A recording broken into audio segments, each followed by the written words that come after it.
Storytime with Isa. The morning after I killed myself, I woke up. I made myself breakfast in bed. I added salt and pepper to my eggs and used my toast for a cheese and bacon sandwich. I squeezed a grapefruit into a juice glass. I scraped the ashes from the frying pan and rinsed the butter off the counter. I washed the dishes and folded the towels.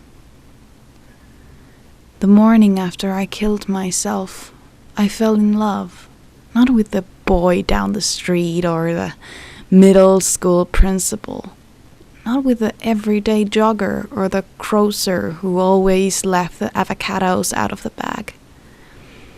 I fell in love with my mother and the way she sat on the floor of my room holding each rock from my collection in her palms until they grew dark with sweat.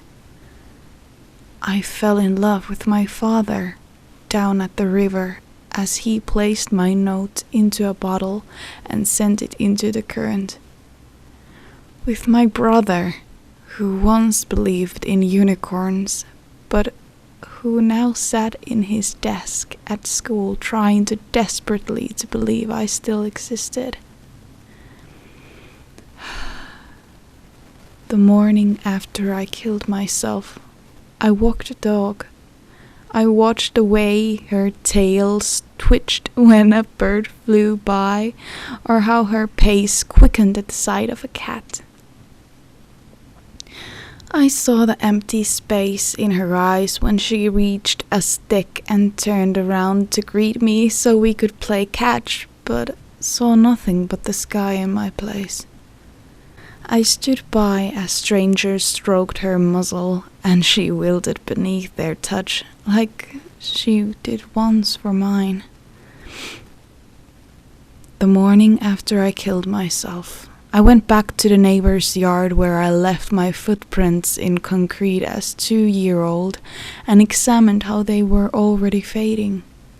I picked a few daylilies and pulled a few weeds and watched the elderly woman through her window as she read the paper with the news of my death. I saw her husband spit tobacco into the kitchen sink and bring her daily medication. The morning after I killed myself, I watched the sun come up. Each orange tree opened like hand, and the kid down the street pointed out a single red cloud to his mother.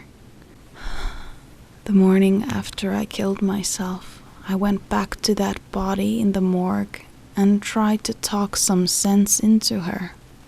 I told her about the avocados and the stepping stones, the river, and her parents. I told her about the sunsets and the dog and the beach. The morning after I killed myself, I tried to unkill myself. But I couldn't finish what I started.